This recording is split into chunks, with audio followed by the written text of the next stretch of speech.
മനിയർ പൂവിന്റെ ഇനി വരാൻ പോകുന്ന ഒരു അടിപൊളി സൂപ്പർ അപ്കമിംഗ് എപ്പിസോഡ് റിവ്യൂ ആണ് പറയുന്നത്. അങ്ങനെ സുധി തിരിച്ച് വീട്ടിലേക്ക് വന്ന ഉടനെ തന്നെ ചന്ദ്രമതിയുടെ കാൽക്കൽ വീണങ്ങ് പൊട്ടിക്കരയാണ്. സുധി പറഞ്ഞിട്ട് എന്നോട് ക്ഷമിക്കണം അമ്മേ, ഇന്ന് എന്റെ കടയിലേക്ക് കുറച്ചധികം സാധനങ്ങൾ വാങ്ങിക്കാൻ വേണ്ടിയിട്ട് ഒരാൾ വന്നിട്ടുണ്ടായിരുന്നു. അയാൾ 5 ലക്ഷം രൂപയുടെ സാധനങ്ങളാണ് വാങ്ങിച്ചിട്ട് പോയത്. എന്നാൽ മറ്റു ചിലർ വന്നിട്ട് വിജിലൻസ് ഡിപ്പാർട്ട്മെന്റിൽ നിന്നാണെന്നൊക്കെ പറഞ്ഞിട്ട് ആ തന്നതെല്ലാം കള്ള നോട്ടാണെന്നൊക്കെ പറഞ്ഞ് അതെന്റെ കയ്യിൽ നിന്ന് വാങ്ങിച്ചോണ്ട് പോയി. എന്നാൽ അത് കള്ളന്മാരായിരുന്നു. രണ്ടുപേരും ഒരേ ടീം തന്നെയായിരുന്നു അമ്മേ. അത് സത്യമുള്ള കാശായിരുന്നു. ഇതിപ്പോ എന്റെ കടയിലെ സാധനങ്ങളും പോയി, എന്റെ കയ്യിൽ നിന്നും 5 ലക്ഷം രൂപയും പോയി അമ്മേ. അമ്മേ, ഇനി ഞാൻ എന്ത് ചെയ്യുമെന്നൊക്കെ ചിന്തിച്ച് ആകെ ടെൻഷനോട് അങ്ങനെ പൊട്ടിക്കരയായിരിക്കട്ടോ സുധി.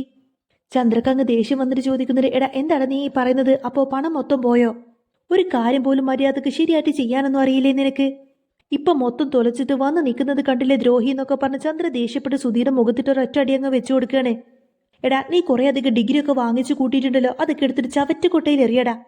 എന്തിനാടാ നീ കുറെ പഠിച്ചുണ്ടാക്കിയത്? ഇതിനു വേണ്ടിയിട്ടാണോ ഞാൻ നിന്നെ കഷ്ടപ്പെട്ട് കുറെ പഠിപ്പിച്ചിട്ടുണ്ടാക്കിയത്? നീ എന്തിനാടാ എന്റെ വയറ്റിൽ തന്നെ വന്ന് പിറന്നത് എന്നൊക്കെ ചോദിച്ചു കൊണ്ടതിനെ ചന്ദ്രമതി ദേഷ്യപ്പെട്ടിട്ട് സുധിയെ ഒരുപാട് ഇട്ടങ്ങ് അടിക്കുകയാണ്. അന്നേരം സുധി പറഞ്ഞിട്ട്, അമ്മ എത്ര വേണമെങ്കിലും എന്നെ ഇട്ട് അടിച്ചോ, പക്ഷെ ഒരിക്കലും ഈ കാര്യം ശ്രുതി അറിയാൻ പാടില്ല. ഈ കാര്യം എങ്ങാനും അവൾ അറിഞ്ഞാൽ പിന്നെ അവൾ ഒരിക്കലും എന്നെ വില വെക്കില്ല അമ്മേ. ചന്ദ്രമതി പറഞ്ഞിട്ട്, ഇങ്ങനെയുള്ള ആണുങ്ങളെന്നും ഒരു പെണ്ണും വില വെക്കില്ല. അവൻ പണം മൊത്തം കളഞ്ഞിട്ട് വന്ന് നിൽക്കുന്നത് കണ്ടില്ലേ? അന്ന് ശ്രുതി പറഞ്ഞിട്ട്, അയ്യോ അമ്മേ, ഇനി ഞാൻ എന്ത് ചെയ്യും? ഈ ഒരു ബിസിനസ് നടന്നതോടു കൂടി എനിക്ക് 1 ലക്ഷം രൂപ ലാഭം കിട്ടിയെന്നാണ് ഞാൻ ശ്രുതിയോട് പറഞ്ഞിരിക്കുന്നത്.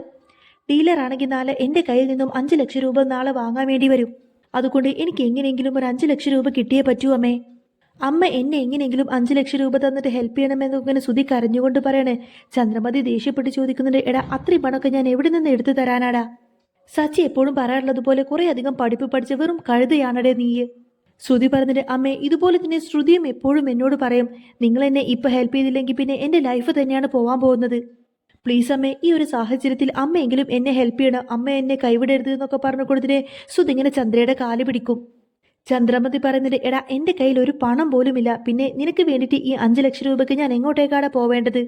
ഞാൻ എങ്ങനെയാണ് നിനക്ക് വേണ്ടി പണം ഉണ്ടാക്കുന്നത് എന്നിങ്ങനെ ചന്ദ്ര ചോദിക്കുന്ന സമയത്തിന് ശ്രുതി പറഞ്ഞിട്ട്, അമ്മയുടെ സ്വർണം പണയം വെച്ചിട്ട് എനിക്ക് കുറച്ച് കാശ് തരാൻ പറ്റില്ലേ? ചന്ദ്ര പറഞ്ഞിട്ട്, എടാ എന്റെ കയ്യിൽ കുറച്ച് സ്വർണം മാത്രമേ ഉള്ളൂ, ഉള്ളതൊക്കെ ഞാൻ നിനക്ക് ഊരി തന്നതല്ലേ, ഇനിയിപ്പോ എന്താ ചെയ്യാന്ന് പറയുന്ന സമയത്തിന് ശ്രുതി പറഞ്ഞിട്ട്, അമ്മയുടെ ഷെൽഫിൽ രേവതി ഊരി തന്ന കുറച്ച് സ്വർണ്ണാഭരണങ്ങൾ ഇരിക്കുന്നില്ലേ? ചന്ദ്ര പറഞ്ഞിട്ട്, എന്താണ് നീ ഇത്ര ഈസി ആയിട്ട് അത് ചോദിക്കുന്നത്? സച്ചി എങ്ങാനും ഈ കാര്യം അറിഞ്ഞാലുണ്ടല്ലോ പിന്നെ നമ്മൾ രണ്ടുപേരും ഈ വീട്ടിലുണ്ടാവില്ല. ശ്രുതി പറഞ്ഞിട്ട്, പ്ലീസ് അമ്മേ, പണം ഉടനെ നമുക്ക് തിരിച്ചു കൊടുക്കാം അമ്മേ. ഇപ്പോൾ അത്രയും അത്യാവശ്യമായതുകൊണ്ടാണ് അമ്മ എന്നെ ഹെൽപ്പ് ചെയ്യണമെന്നൊക്കെ ഇങ്ങനെ ശ്രുതി പറയുന്ന സമയത്തിന് ചന്ദ്ര ചോദിക്കുന്നുണ്ട്, എടാ ഒരു പക്ഷേ രേവതി എങ്ങാനും ആ സ്വർണം എന്നോട് തിരിച്ചു ചോദിച്ചാൽ പിന്നെ ഞാൻ അവളോട് എന്ത് മറുപടി പറയുമെടാ? ശ്രുതി പറഞ്ഞിട്ട്, അതൊന്നും ഒരിക്കലും അവൾ തിരിച്ചു ചോദിക്കില്ലമ്മേ. സച്ചി സ്വർണം വാങ്ങിച്ചു തന്നാൽ മാത്രമേ അവൾ ഇനി സ്വർണം ഇടൂ എന്ന് ശപഥം ചെയ്ത്. അവൾ വലിയ വാശിക്കാരിയാണ് അമ്മേ, അതുകൊണ്ട് അവൾ ഇനി ഒരിക്കലും സ്വർണം തിരികെ ചോദിക്കില്ല. ആ സ്വർണം പണയം വെച്ചാൽ എനിക്ക് ഏതായാലും 5 ലക്ഷം രൂപ കിട്ടുമല്ലോ. അപ്പൊ ചന്ദ്ര പറയുന്നുണ്ട്, അതൊന്നും എനിക്കറിയില്ലടാ, അവള് തന്ന സ്വർണം ഇവിടെ അതുപോലെ ഇരിക്കുന്നുണ്ട് എന്ന് പറയുന്ന സമയത്തിന് ശ്രുതി പറഞ്ഞിട്ട്, എങ്കിൽ പിന്നെ എത്രയും പെട്ടെന്ന് അതൊന്നും. ചന്ദ്രമതി പറയുന്നുണ്ട്, അതൊന്നും എനിക്കറിയില്ലടാ, അവൾ തന്ന സ്വർണം അതുപോലെ ഇവിടെ ഇരിക്കുന്നുണ്ട് എന്ന് പറയുന്ന സമയത്തിന് ശ്രുതി പറഞ്ഞിട്ട്, എങ്കിൽ പിന്നെ എത്രയും പെട്ടെന്ന് അതൊന്നും എനിക്ക് എടുത്തു താമേ.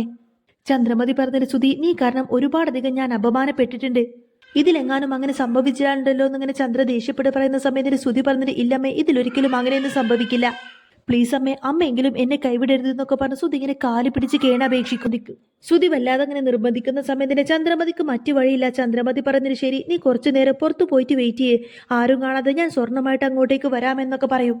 അങ്ങനെ ആരും കാണാതെ അൽമാറ തുറന്ന് അതിൽ നിന്ന് രേവതിയുടെ സ്വർണ്ണാഭരണമെല്ലാം എടുത്തിട്ട് തിരിച്ചങ്ങോട്ടേക്ക് വരാണ് ചന്ദ്രമതി. എന്നാൽ ആ ഒരു കാഴ്ചയും കണ്ടുകൊണ്ടായിരിക്കും രവീന്ദ്രൻ അങ്ങോട്ടേക്ക് വരുന്നത്. ചന്ദ്രൻ നീ അവിടെ നിൽക്കുന്നൊക്കെ പറയും. എന്താണ് നീ വിചാരിച്ചു വെച്ചിരിക്കുന്നത്? ഇങ്ങനെയാണോ നീ ചെയ്യേണ്ടതെന്നൊക്കെ ചോദിച്ചുകൊണ്ട് രവീന്ദ്രൻ അങ്ങ് ദേഷ്യപ്പെടാണ് ചന്ദ്ര. അന്നേരം, അയ്യോ രവിയേട്ട, ഞാൻ അതിനൊന്നും ചെയ്തില്ലല്ലോ എന്നൊക്കെ പറഞ്ഞുകൊണ്ടതിന് ചന്ദ്രമതി ആകെ പേടിച്ച് നിൽക്കുകയാണ്. രവീന്ദ്രൻ ചോദിക്കുന്നുണ്ട്, എന്താണ് നിനക്കറിയാത്തത്? വന്ന് നീ ചെയ്യുന്നതൊന്നും ഇപ്പൊ ശരിയല്ല, നാട്ടിൽ മൊത്തം ഉപദേശിക്കും കൊടുക്കുന്നത് നീ അല്ലേ എന്നൊക്കെ ചോദിക്കുന്ന സമയത്തിന് ചന്ദ്ര പറഞ്ഞിട്ട്, ഇല്ല രവിയേട്ട, അത് ഞാനല്ല, ശ്രുതിയാണ് ഇപ്പൊ അങ്ങനെയൊക്കെ ചെയ്യുന്നത് എന്ന് പറയും. അപ്പൊ രവീന്ദ്രൻ ചോദിക്കുന്നുണ്ട്, എന്ത് ശ്രുതി? എടേ അവനാടെ ഇവിടെ വന്നിട്ട് അലമാറ തുറന്ന്. അപ്പോഴേക്കും ചന്ദ്രമതിക്കൊന്ന് സമാധാനമാവാണ്. ചന്ദ്രമതി ചിരിച്ചുകൊണ്ട് ചോദിക്കുന്നുണ്ട്, ഓ അലമാറ തുറന്ന കാര്യമാണോ? അത് ഞാൻ ഇപ്പൊ തന്നെ അടക്കാമെന്നൊക്കെ പറഞ്ഞ് വേഗം പോയിട്ട് ആ ഒരു അൽമാരം അടക്കുകയാണ് ചന്ദ്രമതി. അങ്ങനെ ചന്ദ്രമതി ആശ്വാസത്തോടു കൂടി ആ ഒരു സ്വർണ്ണാഭരണം പൊത്തിപ്പിടിച്ച് അവിടെ നിന്നങ്ങ് പോകുന്നതോടു കൂടി രവീന്ദ്രൻ പിടിച്ചു നിർത്തി ചോദിക്കുന്നുണ്ട്, എന്താണ് നിന്റെ കയ്യിലൊരു പൊതിയെന്ന് ചോദിക്കും. അപ്പൊ ചന്ദ്രമതി പറഞ്ഞിട്ട്, ഇത് ശ്രുതിക്ക് കൊടുക്കാനുള്ളതാണ്, ഒരു ഷർട്ട് തയ്ക്കാനുള്ള തുണിയാണെന്ന് കള്ളം പറയും. ഒരുപാട് നാളായി ഞാൻ ഇതെടുത്ത് വെച്ചിട്ട് ഇത് സുധീരെ കയ്യിൽ കൊടുത്തിട്ട് ഇത് തയ്യൽ കടയിൽ കൊടുക്കാൻ പറയണം. അന്നേരം രവീന്ദ്രൻ ചോദിക്കുന്നത് അവൻ വലിയ മുതലാളിയായില്ലേ, അവൻ ഇതൊക്കെ എങ്ങനെ ചെയ്യും? അവൻ അതിനൊക്കെ സമയം കിട്ടോ? നീ അത് എന്റെ കയ്യിൽ താ, ഞാൻ പോയിട്ട് തയ്യൽ കടയിൽ കൊണ്ടുപോയി കൊടുത്തോളാം എന്ന് പറയും രവീന്ദ്രൻ. അത് ഇങ്ങ് താ എന്നൊക്കെ പറഞ്ഞ രവീന്ദ്രൻ നേരെ ചന്ദ്രമതിയുടെ കയ്യിൽ നിന്നും ആ ഒരു കവർ ഇങ്ങനെ പിടിച്ചു വാങ്ങാനൊക്കെ നോക്കുകയാണ്. ഇല്ല ഇല്ല, അവൻ പുറത്തിരിക്കുന്നുണ്ട്, അവൻ തന്നെ കൊണ്ടുപോയി കൊടുത്തോളും, ഞാൻ ഇത് അവന്റെ കയ്യിൽ കൊണ്ടുപോയി കൊടുത്തോളാം എന്നൊക്കെ പറഞ്ഞ് ചന്ദ്രമതി പെട്ടെന്ന് ആ ഒരു കവർ അങ്ങ് പിടിച്ചു വാങ്ങിച്ച് വേഗം പുറത്തേക്ക് ഓടുകയാണ്. ചന്ദ്രമതി ഓടിപ്പോകുന്ന സമയത്തിന് എതിരെ വന്ന രേവതി അവരെ അങ്ങ് തട്ടിയിടും. അങ്ങനെ ചന്ദ്രമതിയുടെ കയ്യിലുള്ള കവർ അങ്ങ് തെറിച്ചു വീഴുന്നതോടുകൂടി തന്നെ രേവതി പറഞ്ഞിട്ട് സോറി അമ്മേ ഞാൻ കണ്ടു. അന്നേരം ചന്ദ്രമതിക്ക് അങ്ങ് ദേഷ്യം വന്നുകൊണ്ട് തന്നെ രേവതിയോട് ദേഷ്യപ്പെട്ട് ചോദിക്കുന്നുണ്ട്, എവിടെ പോവാനുള്ള തിരക്കാടി മൂദേവി നിനക്ക്? നീ എന്നെ തള്ളിയിട്ട് പോവാനോടി? നിനക്ക് എന്താടി കണ്ണില്ലേടി മുഖത്ത് എന്നൊക്കെ ചോദിച്ചുകൊണ്ട് തന്നെ ചന്ദ്രമതി അങ്ങ് ദേഷ്യപ്പെട്ടു രേവതിയോട്. അന്നേരം സച്ചി വന്ന് ചോദിക്കുന്നുണ്ട്, അത് അവൾ അറിയാതെ വന്ന് ഇടിച്ചതല്ലേ അമ്മേ, അതിനിപ്പോ അവളോട് എന്തിനാ ഇത്ര മാത്രം ദേഷ്യപ്പെടുന്നത് എന്നൊക്കെ ചോദിക്കും. പോയി ജോലി നോക്കടി, എതിരെ വരുന്ന ആളെ ഒന്ന് നോക്ക് പോലും ചെയ്ത് അവരൊക്കെ ഇടിച്ചിട്ട് പോവാണെന്നൊക്കെ ചോദിച്ചുകൊണ്ട് തന്നെ ചന്ദ്രമതി ഏതായാലും ആ താഴെ വീണിരിക്കുന്ന കവറും എടുത്ത് അവിടെ നിന്നും പോവാണ്. എന്നാൽ ആ ഒരു കവറ് മാറിയതറിയാതെ ചന്ദ്രമതിയുടെ കവർ എടുത്തുകൊണ്ടായിരിക്കട്ടെ രേവതി അവിടെ നിന്നും പോകുന്നത്. ചന്ദ്രമതിയുടെ കയ്യിലാണെങ്കിൽ രേവതി വാങ്ങിച്ചിരിക്കുന്ന മീനിന്റെ കവറായിരുന്നു. ആ കവർ നേരെ സുധീരുടെ കയ്യിലേക്ക് ചന്ദ്രമതി കൊണ്ടുപോയി കൊടുത്തുകൊണ്ട് തന്നെ പറഞ്ഞിട്ട്, ഇത് സ്വർണത്തിന്റെ കവറാണ്, ഇതെങ്ങാനും പുറത്തിറങ്ങാ പിന്നെ നമ്മുടെ മാനം തന്നെ പോവുമെടാ.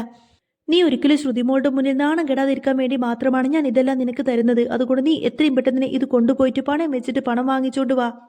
ആരും ഇത് കാണരുത്, അറിയാവുന്ന കടയിലൊന്നും ഇത് കൊടുത്തേക്കരുത്, അറിയാവുന്ന വിശ്വാസമുള്ള കടയിൽ മാത്രം ഇത് കൊടുത്താൽ മതി എന്നൊക്കെ പറഞ്ഞുകൊണ്ടായിരിക്കട്ടെ സുധി ചന്ദ്രമതിയെ അവിടെ നിന്നും പറഞ്ഞു വിടുന്നത്.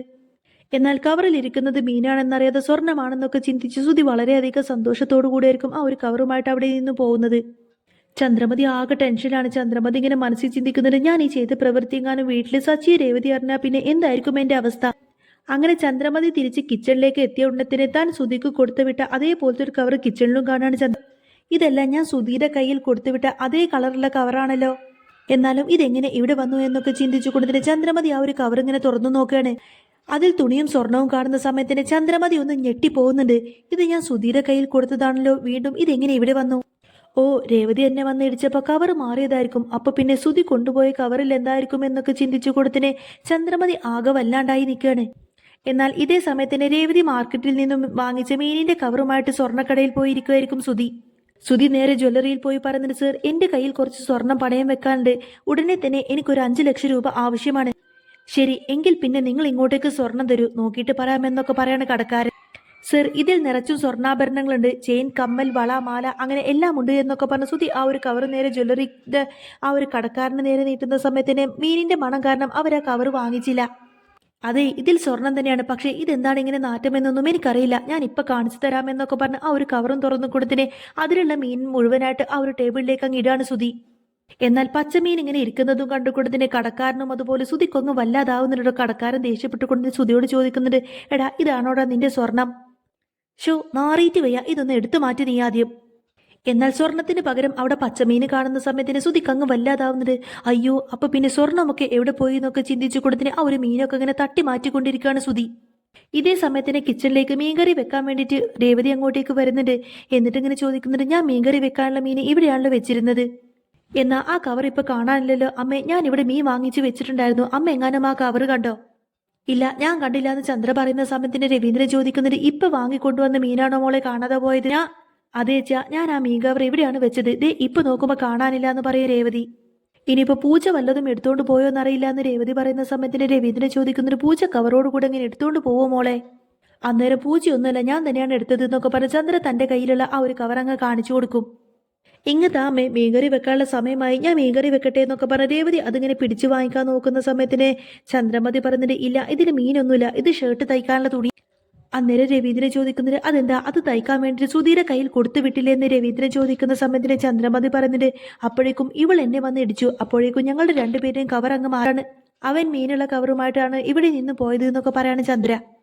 അന്നേരം എന്ത് പറ്റി രേവതി എന്നൊക്കെ ചോദിച്ചുകൊണ്ട് സച്ചി അങ്ങോട്ടേക്ക് വരുന്ന സമയത്തിന് രേവതി പറഞ്ഞിട്ട്, അത് പിന്നെ സച്ചിയേട്ടാ, മീനുള്ള കവറെ നിങ്ങളുടെ ഏട്ടൻ ഇവിടെ നിന്നും എടുത്തോണ്ട് പോയി, ഞങ്ങൾ രണ്ടുപേരും കൂട്ടിയിടിച്ചപ്പോൾ എന്റെയും അമ്മയുടെയും കവറ് മാറി, എന്നിട്ട് ഇതിൽ തയ്ക്കാനുള്ള തുണിയാണത്രേ എന്നൊക്കെ പറഞ്ഞു കൊടുക്കാണ്. തയ്ക്കാനുള്ളത് കടയിൽ കൊണ്ടുപോയി കൊടുക്കാനുള്ളതല്ലേ, അത് ഞാൻ കൊണ്ടുപോയി കൊടുത്തോളാമെന്നൊക്കെ പറഞ്ഞ് ആ ഒരു കവർ ഇങ്ങനെ വാങ്ങിക്കാൻ ശ്രമിക്കാണ് സച്ചി. അന്നേരം വേണ്ട സുധി തിരിച്ചു വന്നാൽ ഞാൻ ഇത് കൊടുത്തോളാമെന്നൊക്കെ പറഞ്ഞ് ചന്ദ്രമതി ഏതായാലും അത് സച്ചിക്ക് കൈമാറുന്നില്ല. സച്ചി പറഞ്ഞിട്ട്, അമ്മേ അമരാ മീനും വിറ്റിട്ട് കാശ് എടുത്തോണ്ട് പോവും, അവനൊരിക്കലും വിശ്വസിക്കാൻ പറ്റില്ല. ഈ കവർ ഇങ്ങ് താ അമ്മയെന്നൊക്കെ പറഞ്ഞ് സച്ചി വീണ്ടും അമ്മയുടെ കയ്യിൽ നിന്നും ആ ഒരു കവർ ഇങ്ങനെ പിടിച്ചു വാങ്ങിക്കാൻ നോക്കുകയാണ്. ചന്ദ്ര വീണ്ടും പറഞ്ഞിട്ട് അതൊന്നും വേണ്ട, അവൻ വരുമെന്ന് പറഞ്ഞില്ലേ, അവൻ അത് കൊണ്ടുപോയി കൊടുത്തോളും. സച്ചി വീണ്ടും പറഞ്ഞിട്ട് അമ്മ ഇങ്ങ് താ, ഞാൻ കൊണ്ടുപോയി കൊടുത്തോളാമെന്ന് പറഞ്ഞില്ലേ എന്നൊക്കെ പറഞ്ഞ് സച്ചി വീണ്ടും ആ ഒരു കവറിനിങ്ങനെ വാശി പിടിക്കുന്ന സമയത്തിന് രവീന്ദ്രൻ പറയുന്നുണ്ട്, ചന്ദ്രേ സച്ചി പറഞ്ഞത് കേട്ടില്ലേ, സുധി ഇനി ജോലി തിരക്ക് കൊണ്ട് അങ്ങനെ അങ്ങ് പോയി നീ ആ കവർ ഏതായാലും സച്ചിയുടെ കയ്യിൽ കൊടുക്ക്, അവൻ അത് തിരികെ കൊടുത്തിട്ട് ആ മീൻ കവർ ഏതായാലും വാങ്ങിച്ചോണ്ട് വന്നോളൂ. ഇങ്ങ് താ അമ്മേ, അച്ഛൻ പറഞ്ഞത് കേട്ടില്ലേ, ഞാൻ ഈ കവർ അവനുമായിട്ട് മാറ്റിക്കോളാം എന്നൊക്കെ പറഞ്ഞിട്ട് സച്ചി വീണ്ടും ആ ഒരു കവർ ഇങ്ങനെ പിടിച്ചു വലിക്കാൻ നോക്കും. എടാ വേണ്ടടാ വിടടാ, ഞാനിത് തരില്ല എന്നൊക്കെ പറഞ്ഞ് ചന്ദ്രമതി വീണ്ടും ഇങ്ങനെ വാശി കാണിക്കുന്ന സമയത്തിന് സച്ചിക്കും വാശിയായിരിക്കും. അമ്മ ഇങ്ങ് താ എന്നൊക്കെ പറഞ്ഞ് പെട്ടെന്ന് അമ്മയുടെ കയ്യിൽ നിന്നും ആ ഒരു കവർ അങ്ങ് പിടിച്ച് വലിച്ചു വാങ്ങിക്കാണ് സച്ചി. അപ്പോഴേക്കും ചന്ദ്രമതി ഓടി വന്നിട്ട് ഇല്ലടാ, എന്നെ കൊന്നാലും ഞാൻ ഈ കവർ തരില്ല എന്നൊക്കെ പറഞ്ഞ് സച്ചിയുടെ കയ്യിൽ നിന്ന് പിടിച്ചങ്ങ് വാങ്ങിക്കും. സച്ചി വിട്ടുകൊടുക്കുന്നില്ല, നോക്കാച്ച അമ്മ എന്താ ഈ കാണിക്കുന്നത് എന്നൊക്കെ പറഞ്ഞ് വീണ്ടും ആ ഒരു കവറിന് ഇങ്ങനെ പിടിവലി കൂടുന്ന സമയത്തിന് ചന്ദ്രമതി പറയുന്നത്, എന്താ ചന്ദ്ര ഇത്, ആ കവർ അങ്ങ് കൊടുത്തേക്ക്. അത് കൊടുക്കാതിരിക്കാൻ മാത്രം അതിനകത്ത് എന്താടെയുള്ളത്, അത് കൊടുക്കാതിരിക്കാൻ മാത്രം അതിനെന്താ വല്ല സ്വർണവും വൈരവുമാണോ ഉള്ളത്. വേണ്ടാന്ന് പറഞ്ഞില്ലേ, നീ വിടടാ എന്നൊക്കെ പറഞ്ഞ് ചന്ദ്രമതി ഇങ്ങനെ ബഹളം വെക്കുന്ന സമയത്തിന് സച്ചിക്കും ഒരു വാശി. എന്തായിരിക്കും അതിനകത്ത് എന്ന് അറിയാൻ വേണ്ടിയിട്ട് സച്ചി ഏതായാലും പിടിച്ചു പറിച്ച് ചന്ദ്രമതിയുടെ കയ്യിൽ നിന്ന് ആ ഒരു കവർ വാങ്ങിക്കുന്നതെന്ന് മാത്രമല്ല, ഞാൻ തന്നെ ഇത് തയ്ക്കാൻ കൊടുത്തോളാം എന്നൊക്കെ പറഞ്ഞ് വാശി പിടിക്കും. ആ സമയത്തിന് ചന്ദ്രമതി പറയുന്നുണ്ട്, വേണ്ടടാ അത് തുറക്കരുത്, അത് തുറക്കരുത് എന്ന് പറയുന്ന സമയത്തിന്, ഞാൻ ഇത് തുറന്നാൽ എന്താ അമ്മേ പ്രശ്നം, ഇത് ഷർട്ട് തയ്ക്കാനുള്ള തുണി മാത്രമല്ലേ, അമ്മ അത് കാണണ്ടെന്ന് പറഞ്ഞ സ്ഥിതിക്ക് എനിക്ക് ഏതായാലും അത് കാണണം എന്നൊക്കെ പറഞ്ഞ് സച്ചി ആ ഒരു കവർ തുറന്ന് അതിലേക്ക് ഇങ്ങനെ നോക്കുക. സച്ചി കവറിനകത്തേക്ക് നോക്കുന്ന സമയത്തിന് ആ ഒരു തുണിയുടെ കൂടെ തന്നെ രേവതിയുടെ സ്വർണ്ണാഭരണമെല്ലാം കാണുന്ന സമയത്തിന് സച്ചിയും രേവതിയും അതുപോലെ തന്നെ രവീന്ദ്രനും ആകെ ഇങ്ങനെ ഞെട്ടിത്തെറിച്ച് ഷോക്കായി നിൽക്കുന്നതാണ് കാണുന്നത്. എന്നാൽ തന്റെ കള്ളത്തരമെല്ലാം പിടിക്കപ്പെട്ടല്ലോ, ഇനി താൻ രവീന്ദ്രനോട് എന്ത് മറുപടി പറയുമെന്നൊക്കെ ചിന്തിച്ചു കൊടുത്തിട്ട് ആകെ ടെൻഷൻ അടിച്ചിങ്ങനെ നിൽക്കുന്ന ചന്ദ്രമതിയെ കാണിച്ചുകൊണ്ടാണ് ഇന്നത്തെ ഈ ഒരു എപ്പിസോഡ് പൂർണ്ണമാവുന്നത്. അപ്പോൾ നിങ്ങൾക്ക് ഈ ഒരു ചാനൽ ഇഷ്ടമാവുകയാണെങ്കിൽ സബ്സ്ക്രൈബ് ചെയ്യാനും സപ്പോർട്ട് ചെയ്യാനൊന്നും മറക്കരുത്.